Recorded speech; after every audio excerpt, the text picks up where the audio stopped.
බල්ලෙක් හරි එනවා. ඒ වෙලාවට මහන්සිලාට බල්ලා වුණත් යන්නේ අපි දිහා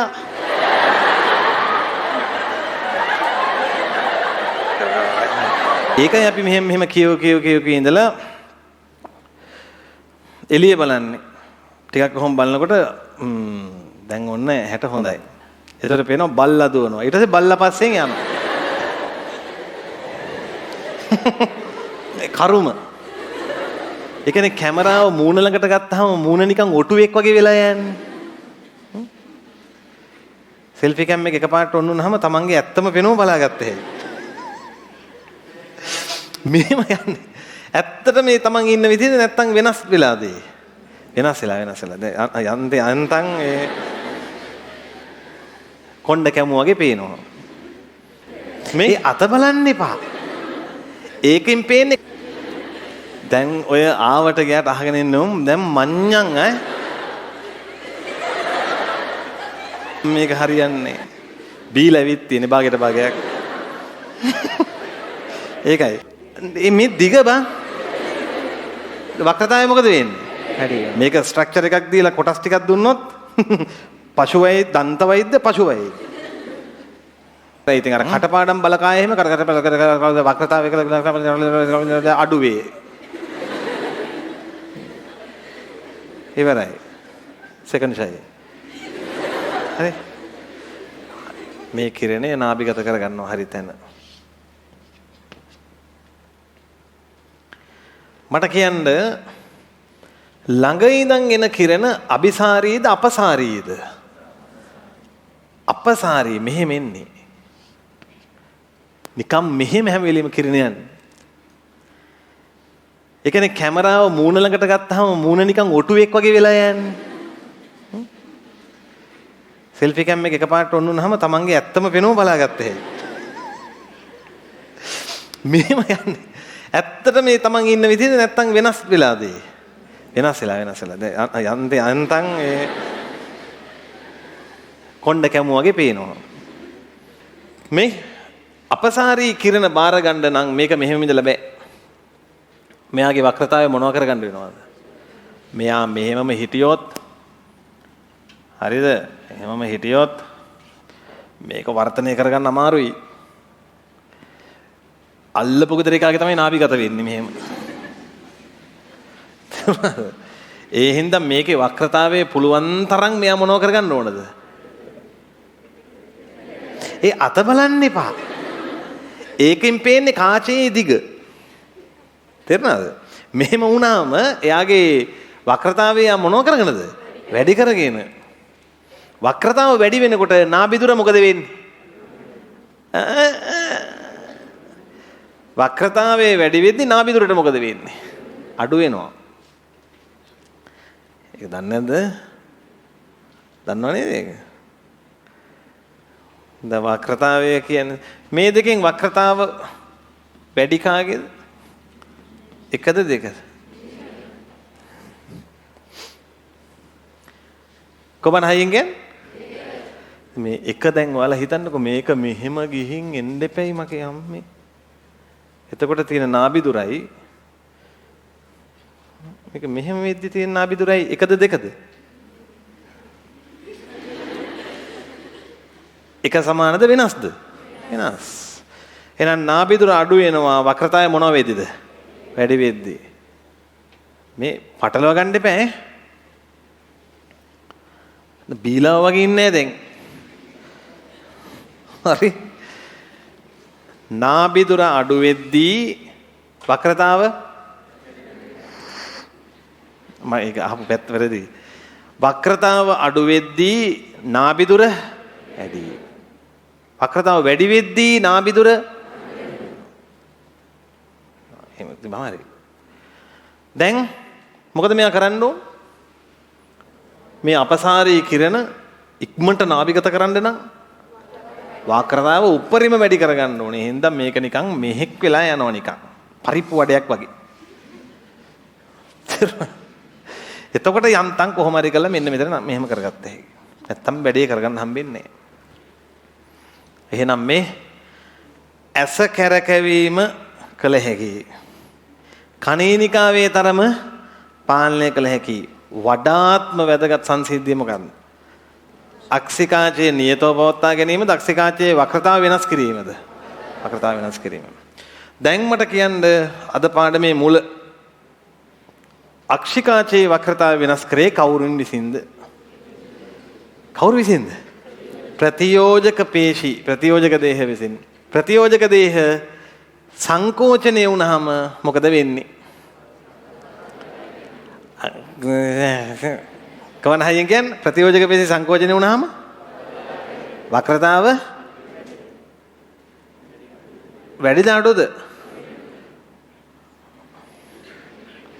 ප්‍රතියෝජක පේශි සංකෝචනය වුණාම මතකද මම අර කීදී හාමුදුරනේ ප්‍රතියෝජක පේශි මෙහෙම තිබ්බේ වෘත්තාකාරව සංකෝචනය වුණාම වෘතේ පොඩි වෙනවා. මේ සංකෝචනය වීම මේ ඉහිල් වීම ඉම්හි ඕන මගුලක් කරේ. එතකොට මෙහෙම ඉහිල් වෙලා තියෙනකොට මේ බන්ධනි මොකක්ද අවලම්බක බන්ධනි හොද්දට ඇදිලා තියෙන්නේ. අක්ෂිකාචයේ මෙහෙක් වෙලා ඉන්නේ. මට දැන් කියන්න බෑ වක්‍රතාව.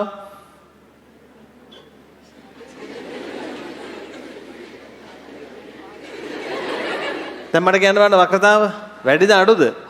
අඩුයි. වක්‍රතාව අඩුයි. මේක ලියලම යවන්න මේක ඇදලම යවන්න වෙයි වගේ මට පේන්නේ. මේක දැන් පේශි සංකෝචනය වුණාම වෘතේ පොඩි වෙනවා. එතකොට බන්ධනී හොඳයි. ඉහිල් වෙනවා. අක්ෂිකාචය වක්‍රතාව මෙහෙක් වෙනවා. කැතයි ටිකක් අර හරි ගානට ගන්න හරි. වක්‍රතාව මොනව වෙනවද?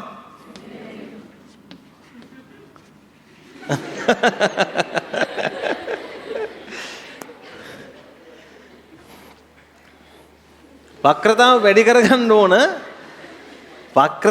කරගන්න ඕන දුර ඉඳන් එන වස්තුවක් බලද්දිද ළඟ එකක් බලද්දිද?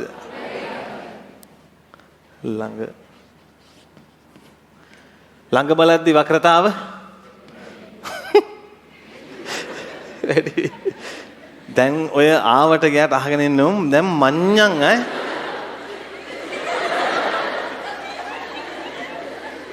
ඕන් මොනවා කියයිද දන්නේ. වස්තුව ඉහිල් වෙද්දී කාචය ළඟට වෙලා ප්‍රතිබිම්බයේ වක්‍රතාව වැඩි වෙනවා. කො දැන් බලන්න කියමු. ළඟ තියෙන වස්තුවක් බලද්දී ප්‍රතියෝජක දේහ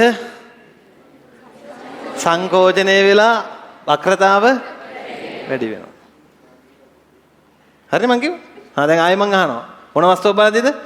ළඟ තියෙන වස්තුවක් බලද්දී ප්‍රතියෝජක පේශි සංකෝචනය වෙලා වක්‍රතාව වැඩි වෙනවා. මේකයි. නැත්තම් මේක හරියන්නේ. බීලා ඇවිත් තියෙන භාගයට භාගයක්. ඒකයි. ඊළඟ ඕකෙම අනිත් පැත්ත කියමු බලන්න. දුර තියෙන වස්තුවක් බලද්දී අක්ෂිකාචයේ වක්‍රතාවය අඩු වෙන්න ඕන. අඩුවීම සඳහා ප්‍රතියෝජක පේශි ඉහිල් වෙන්න ඕන. ඔයදරු ඕක මේ නිකන් කම්ප්ලෙක්ස් කරගන්න එපා. මෙහෙම හිතන්න. අපිට හිතෙන්නේ මොකද්ද? අක්ෂිකාචයේ ඇදෙන්නේ ප්‍රතියෝජක පේශි මොනවා වෙද්දී කියලාද? හිතෙන්නේ. ප්‍රතියෝජක පේශි සංකෝචනය වීම. ඒත් ඒක එහෙම නෙමෙයි කියලා මතක තියාගත්තම හරි. මේක නෙගටිව් එක හදාගන්න. දැන් මෙහෙමනේ හිතෙන්නේ කෙනෙකුට. ප්‍රතියෝජක පේශි සංකෝචනය වෙද්දී අක්ෂිකාචය ඇදෙනවා. ඒතර වක්‍රතාවය මොකද වෙන්නේ? අඩු වෙලා යනවා. එහෙම තමයි අපිට හිතෙන්නේ.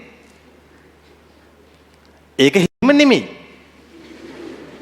එතකොට ප්‍රතියෝජක පේශි සංකෝචනය වෙනකොට අක්ෂිකාචය මොනව වෙනවද? ඇදෙන්නේ ඉහිල් වෙනවා. එතකොට වක්‍රතාවය මේ දිග බං වක්‍රතාවය මොකද වෙන්නේ? වැඩි වෙනවා. මේ ගලප ගන්න. මේකෙන් කෙලින්ම අන්නවන්න පුළුවන් එකක්.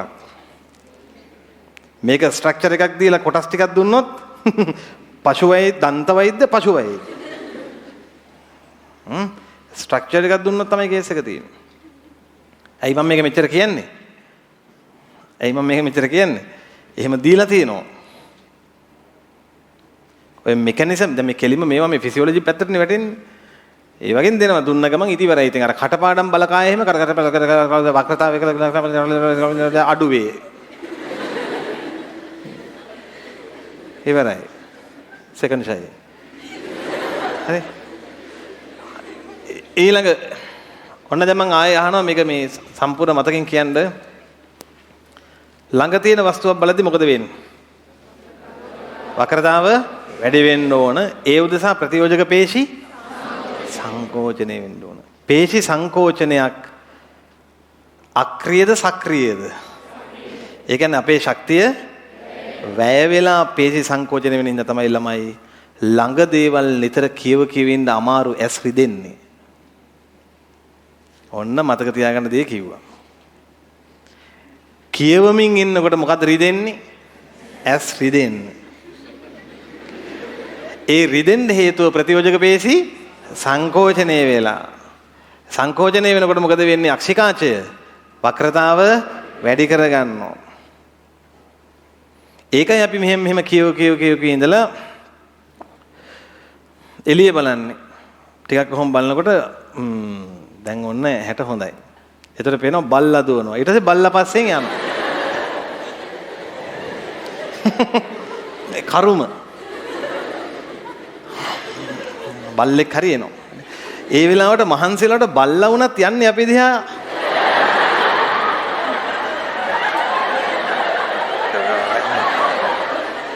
කොහමද ඇදලා ගන්න බලන්න. රයිට්. එහෙනම් ඔන්න ඒක හරි ඈ. මේ එහෙනම් ඔයාලට තේරෙනවද අක්ෂිකාචය කියන්නේ වක්‍රතාවයේ නියත කාචයක් නෙවෙයි. අවස්ථානුකූලව මොකක් වෙනස් කරගන්නවද යා? වක්‍රතාව වෙනස් කරගන්නවා. ඒකට අපි කියනවා අක්ෂි ප්‍රතියෝජනය. කෙලින්ම මේක අහනවා. කොහොමද කියන්නේ හයියෙන්නම අක්ෂි ප්‍රතියෝජනය. අක්ෂි ප්‍රතියෝජනය anu කිම? අක්ෂිකාචයේ වර්තනය එහෙම නැත්නම් අක්ෂිකාචයේ වක්‍රතාව වෙනස් කිරීම. ඊළඟ